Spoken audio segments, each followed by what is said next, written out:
Estamos en la serie de movimientos sociales, en esta sesión dedicados a la estructura de oportunidades políticas.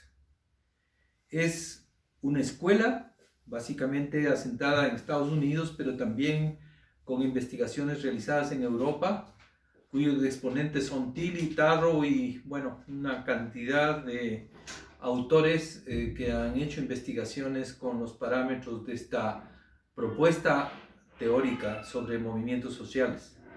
Quisiera en ese sentido tratar temas como la relación de la corriente de la estructura de oportunidades políticas con las anteriores, básicamente el marxismo y la movilización de recursos, y analizar cuál es el concepto y cuáles son los componentes de este concepto, fundamentalmente vinculados con la organización, los repertorios, los marcos de interpretación, la estructura de oportunidades políticas, y también ver un análisis específico sobre el caso del Ecuador como ejemplo de lo que significa una aplicación de estos paradigmas. Podríamos decir que esta es una escuela bastante productiva desde el punto de vista teórico y desde el punto de vista comprensivo, en la medida en que logra integrar una serie de componentes desde el marxismo, desde la escuela de movilización de recursos, desde la elección racional. Es vastísima la obra literaria de autores como Tilly y como Tarrow. Les había señalado que se trata de una escuela que de alguna manera supera, renueva el modelo de movilización de recursos. Básicamente lo hace, ¿no es cierto?, porque supera la visión de recursos internos para analizar los recursos externos. Oportunidades políticas que implican las facilidades o las restricciones que el sistema político plantea a los movimientos sociales, pero también supera una visión un poco dicotómica entre estructura y agencia que está planteada por parte de las discusiones anteriores entre el marxismo y las escuelas funcionalistas. Integra los elementos culturales, integra los elementos históricos con una visión de larga duración, fundamentalmente es el aporte de Charles Tilly, para una definición que básicamente señala lo siguiente. Tarrow señala una acción contenciosa de personas que comparten objetivos comunes, solidaridad en una intervención mantenida con las élites, los oponentes y las autoridades. Se trata de acciones que ponen en juego recursos internos en el marco de la estructura de oportunidades políticas. Las acciones son acciones disruptivas que en los espacios públicos crean una situación de obstrucción, de incertidumbre en las actividades de las autoridades o en la economía o en las élites, ¿no es cierto?, con una serie de formas de acción, de repertorios que básicamente son construidos por parte de las organizaciones. En ese sentido, también recoge los elementos de la movilización de recursos, ¿sí? Pero Tilly plantea una innovación, plantea el hecho de que esa organización está sentada en espacios de vecindad, en espacios de trabajo, en redes familiares, en redes sociales. Es decir, hay un proceso de sociabilización previa que está encapsulada, si se quiere, o articulada por la organización. La organización es un núcleo de sociabilidad que se abre en los momentos de conflicto y que luego de que pasa la acción se cierra para mantener al grupo cohesionado, ¿sí? Es un grupo que se reconoce entre sí, que hay un reconocimiento mutuo, se facilita la conexión entre ellos, se afirma la identidad, ¿sí? Y también es un colectivo que implica movilización de recursos internos e información, ¿no es cierto? Se conectan así entre los individuos, entre los grupos, y al mismo tiempo, digamos, se expresa en ese sentido los intereses y las demandas comunes que estos tienen. Estos pueden asumir, como Tarrow plantea, formas diferentes, desde las formas anárquicas, descentralizadas, hasta las formas centralistas del Partido Socialdemócrata a finales del siglo XIX. Es decir, hay formas más y menos centralizadas, ¿no es cierto? Pero también las estructuras organizativas tienen una división de trabajo entre los líderes, las bases, las distintas comisiones, los educadores, los comunicadores, los profesionales. Esta es la organización, y la organización puede articularse además con otras organizaciones vecinas aliadas que se integran en lo que algunos llaman estructura organizacional. El segundo elemento que les había mencionado es el repertorio. Los repertorios son también un concepto creado por Tilly en el sentido de que son como una especie de performance, o sea, de una obra de teatro, en el sentido de que los movimientos sociales actúan, ¿no es cierto?, para llevar adelante un mensaje, no solamente para ellos mismos, para autoafirmarse, sino para llamar la atención a las autoridades, para llamar la atención de los medios de comunicación, para ganar aliados y sumar a los curiosos, ¿no? Estas formas de participación son creaciones históricas y son creaciones culturales. No vienen por un dictamen de los dirigentes, son producto de largos procesos en los cuales se han ido modelando precisamente estos módulos, como llaman estos autores, formas de acción modular, ¿no es cierto?, que son aplicables. Digan ustedes, una huelga tiene una serie de requerimientos, una serie de formas de organización, tienen una serie de formas de procesar el conflicto, de presentar las demandas, etc. La huelga es una forma modular, producto de 100, 200, 300 años de un proceso previo, histórico y cultural que, digamos, ahora sirve para muchos movimientos obreros. En ese sentido es modular, en ese sentido se aplica en varias situaciones, ¿sí? Pero al mismo tiempo, ¿no es cierto?, que es una herencia del pasado, el repertorio es una forma recreada en el presente. En ese sentido, el símil es el jazz, es decir, tiene una estructura básica, pero el jazz también implica improvisación y creación. Habría que distinguir las formas antiguas de las formas modernas de lucha. De los repertorios en la antigüedad, por ejemplo, en los años 1800, 1700, son, en el caso de Europa, digo yo, son formas de acción que se producen en el sitio en donde se expresa, en donde se plantea la injusticia. Es decir, acciones en el lugar de la injusticia. Allí es donde van, por ejemplo, los campesinos y reclaman al dueño del molino por el precio que les está entregando.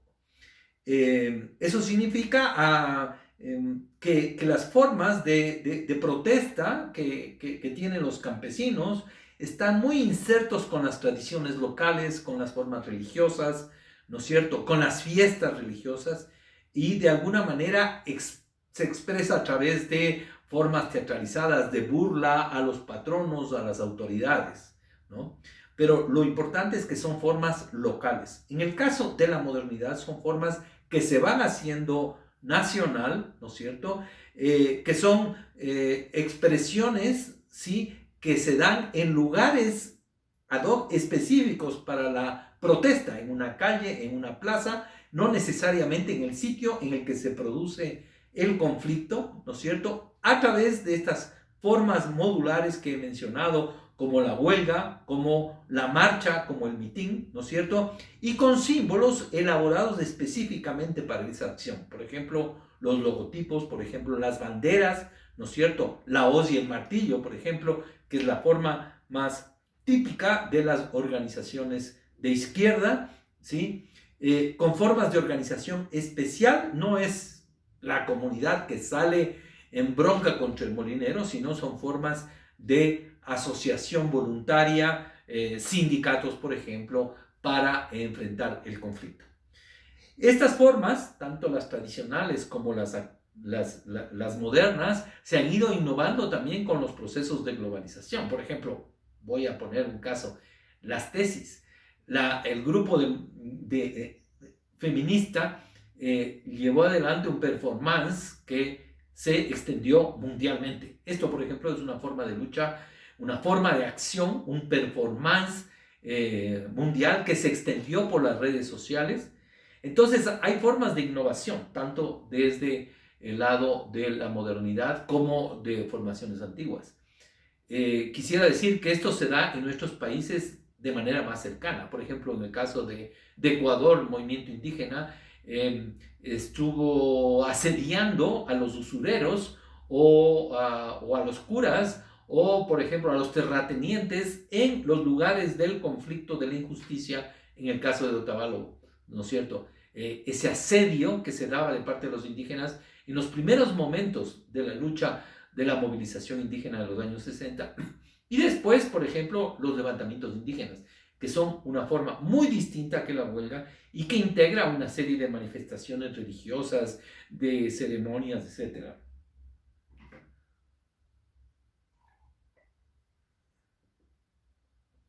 Podríamos decir que hay un mix en las formas indígenas muy creativa, ¿no?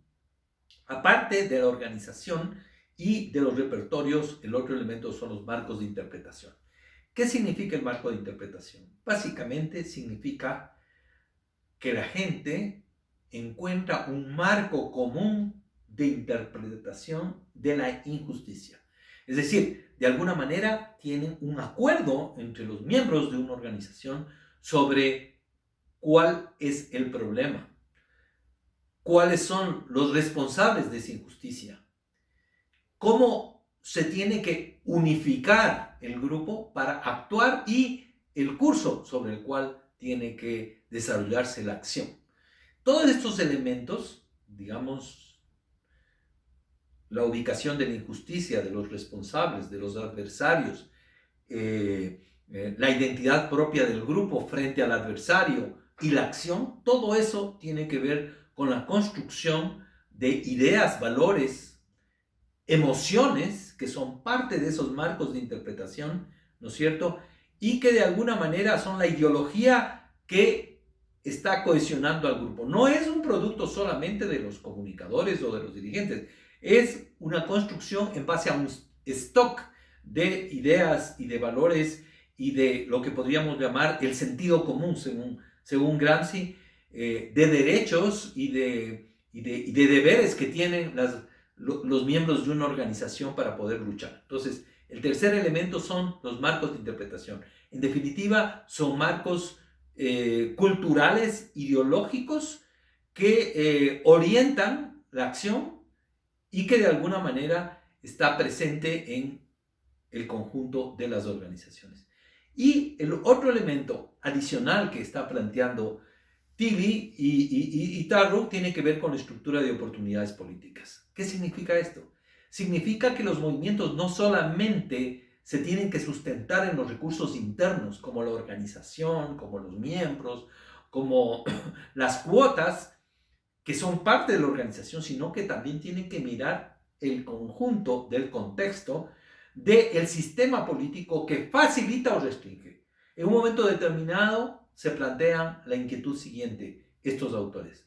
¿Cómo es que la gente se reúne siendo trabajadores, siendo campesinos, en condiciones de suma debilidad, porque han salido de procesos de explotación?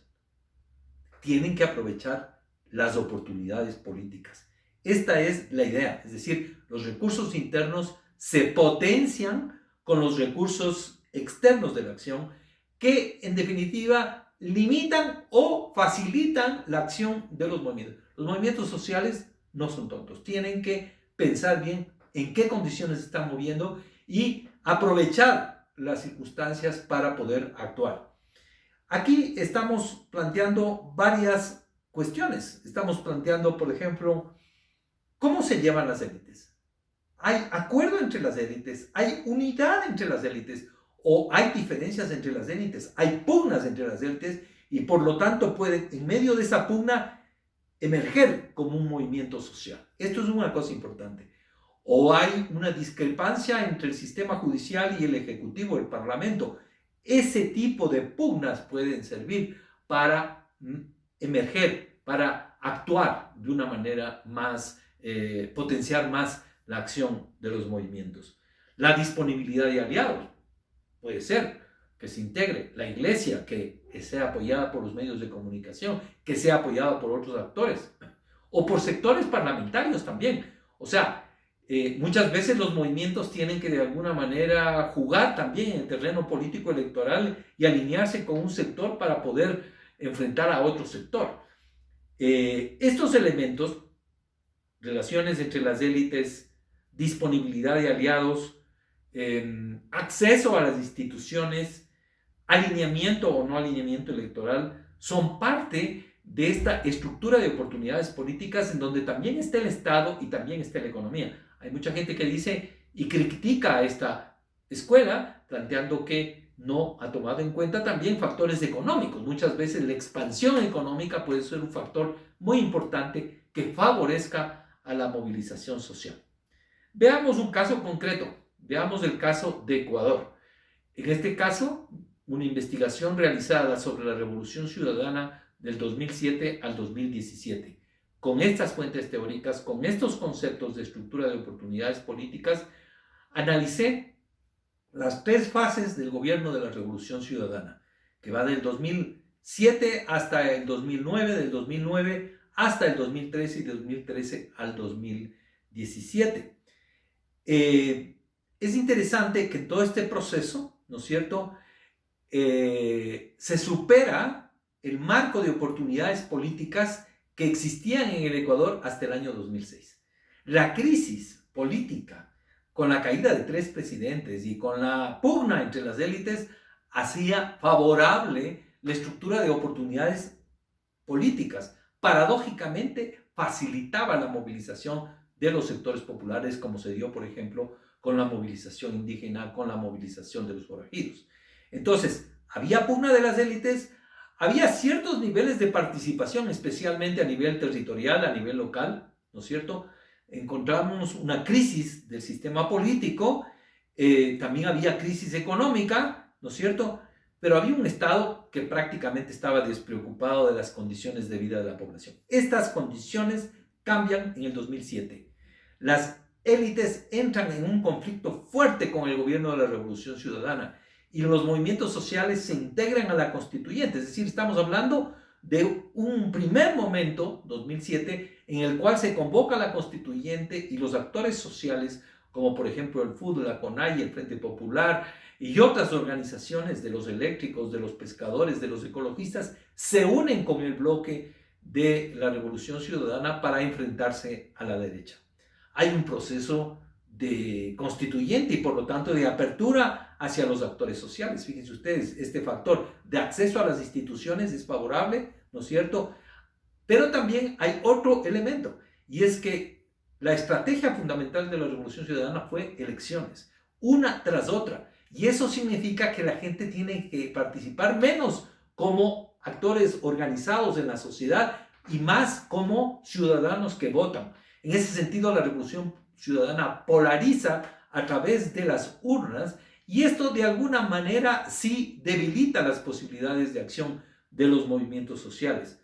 Si hay una apertura, en el 2007 hay una apertura a las demandas en la misma Constitución, se establece y se recoge muchas de las propuestas de los ecologistas, de los trabajadores, de los maestros, de los indígenas, de los campesinos que están integrados dentro de la Carta Constitucional, o sea, hay acceso y en general, digamos, es un momento pacífico de relación entre los actores de la sociedad. Hay un momento de expansión económica y eso favorece, como les decía, y al mismo tiempo se centraliza el poder del Estado y se pasa a otro momento, un momento en el cual en la estructura de oportunidades políticas se comienza a restringir el acceso de los actores, no como en el primer momento constituyente, en el primer momento, digamos así, primaveral de la Revolución Ciudadana. Alianza País se constituye como fuerza hegemónica, la derecha es desplazada, ¿no es cierto? Y en ese sentido es menos importante y menos significativo para la Revolución Ciudadana el contar con organizaciones sociales que se movilizan. Se va cerrando el Estado al acceso de la participación de las organizaciones populares. Por ejemplo, hay una política que se llama la política de descorporativización, que implica de alguna manera debilitar a las organizaciones como la CONAIE, como la UNE, por ejemplo, en relación a lo que significa la participación en organizaciones sociales. Quitan la obligatoriedad del pago de la cuota, quitan la obligatoriedad de la participación en los gremios, debilitan las bases de las organizaciones y además les cortan las posibilidades de acceso a la gestión en el sistema educativo. La UNE se desprestigia en ese periodo porque la gente le veía como responsable de las huelgas y que se suspendían las clases para los estudiantes. Y eso es aprovechado por la Revolución Ciudadana para cortar el acceso de la Unión Nacional de Educadores en lo que significan los comités de inserción, de capacitación de profesores dentro del sistema educativo. Lo mismo hace con respecto a la educación bilingüe. Al mismo tiempo, Alianza País se constituye como una fuerza hegemónica, ya les había dicho, alinea a algunos sectores populares a favor y a otros sectores en contra de la Revolución Ciudadana, ¿no es cierto? Pero además hay otro factor que es importante, y es que el Estado se moderniza, y eso implica dos resultados fundamentales. El uno, el Estado tiene fuerza, tiene capacidad y tiene recursos para desplegar servicios públicos en la población. La gente que ha venido peleando en el periodo neoliberal con respecto al acceso a la educación y a la salud se siente de alguna manera satisfecha y no necesariamente va a entrar a luchar si el gobierno ya le está dando. Y hay otros sectores que precisamente por esa modernización del Estado se sienten más bien, se resienten, como por ejemplo el mismo caso de la UNE frente al proceso de la descorporativización, el tema de la policía, por ejemplo, que salta como cuerpo cuando el gobierno quiere establecer leyes que sean unificadas para todos los servidores públicos, ¿no es cierto? También el modelo económico impulsado por la Revolución Ciudadana es un modelo que afecta a los sectores especialmente ecologistas y a las poblaciones y campesinos que están junto a las áreas estratégicas, especialmente los proyectos estratégicos mineros en el sur. Entonces, como ven ustedes, la modernización del Estado favorece a la mayoría porque se amplía las políticas sociales, pero al mismo tiempo está afectando a otros sectores y esto genera condiciones para una división, si quieren, una fragmentación de las diversas corrientes que se dan. Además, como les decía, el gobierno se endurece frente a las organizaciones, se eleva el control con las organizaciones populares, se establece una serie de requisitos como el 016 del reglamento que obliga a las organizaciones a una serie de pasos burocráticos de sometimiento al Estado. Este proceso, ¿no es cierto?, termina aproximadamente en el 2013, cuando se dan las elecciones, gana Correa y ganan la mayoría absoluta, de alguna manera logran la hegemonía en todo ese periodo hasta el 2013, pero en el 2014 sucede una cosa, o dos. La una es la crisis económica y la otra es la victoria electoral de la derecha en 20 ciudades del país. Esto cambia las condiciones y el gobierno pierde bríos en lo que significan las políticas sociales, comienza a haber problemas en las calles, por ejemplo, se produce esto de la marcha de las banderas negras que la derecha está impulsando frente al gobierno. Este es el comienzo de una coalición de derecha que lucha contra la supuesta dictadura de Correa y la corrupción. Y entonces se va generando un discurso que en un momento determinado va articulando inclusive a sectores populares. Fíjense ustedes, en el 2015 la marcha de las banderas negras hacía que haya sectores sindicales que también estén apoyando a la derecha y que haya un nivel de articulación. En ese sentido, digamos, los sectores populares que estaban fragmentados se alinean o con la derecha o con el gobierno. Por ejemplo, aparece la Red de Maestros, que es una organización fuerte que está vinculada con el gobierno de la Revolución Ciudadana. También hay redes vinculadas con el campesinado, redes indígenas, etcétera, que están articuladas con el bloque de la Revolución Ciudadana, pero es un bloque que va perdiendo cohesión y hay algunos sectores medios que se van yendo con la derecha y el resultado de eso fue precisamente la elección de Lenín Moreno, que digamos, abandona o traiciona, si quieren, el proceso de la revolución ciudadana. Además, la política redistributiva de educación y salud, que era muy importante hasta el 2013, comienza a perder fuerza y en ese sentido hay una cierta parálisis del Estado, ¿no es cierto? Y una cierta pérdida de popularidad que se manifestará también en las elecciones.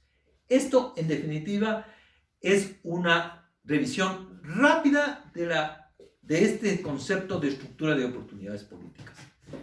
Hemos analizado, en el caso de Ecuador, la pugna de las élites. Ha variado este proceso del comienzo, cuando la derecha se enfrentaba al gobierno, después cuando el gobierno tenía hegemonía, y después de nuevo hay una fricción con la derecha que hace que haya dos polos en el escenario político. Acceso a las instituciones favorable al comienzo, que se va restringiendo luego. Alineamiento electoral con Alianza País de una mayoría, pero que, digamos, hacia el final entra a alinearse también con sectores de derecha. Represión, al comienzo no había, pero después se va produciendo, ¿no es cierto? La situación económica también influye en los movimientos sociales, en el sentido de que hay una expansión prácticamente hasta el 2014 que favorece a la articulación del bloque de la Revolución Ciudadana, pero que después entra en crisis con un Estado fuerte. Tal vez el factor dominante de esta situación es un Estado fuerte, el retorno del Estado. Mientras había un Estado débil, un Estado neoliberal, un Estado mínimo, hasta el 2006, aquí hay un fortalecimiento y el Estado entra a intervenir activamente en lo que significa la distribución de la riqueza, de lo que significa los programas sociales, pero también a endurecerse frente a las organizaciones sociales. Y también está el factor cultural, es decir, el tema de las ideas, el tema de los marcos de interpretación, el tema de la hegemonía. Como les decía, la hegemonía se consolidó, sobre todo desde el proceso electoral, pero también constituyente, hasta el 2013 y 2014, donde aparecen otras banderas, en este caso, las banderas de la derecha para enfrentarse al programa nacionalista, al programa progresista de la Revolución Ciudadana. Como les he dicho, la estructura de oportunidades políticas, la corriente de la estructura de oportunidades políticas se asienta tanto en los recursos internos de las organizaciones como en estas condiciones políticas. Y en ese sentido hay que mirar las dos cosas. Por eso se define esta escuela de oportunidades políticas como un concepto relacional, en donde no solamente se ve el movimiento social ensimismado, sino la relación que tiene con los adversarios, ¿no es cierto? Y en ese sentido, ustedes podrán, a través de las lecturas, a través del video que estoy recomendando de Sidney Tarro, podrán ustedes también completar la información sobre la estructura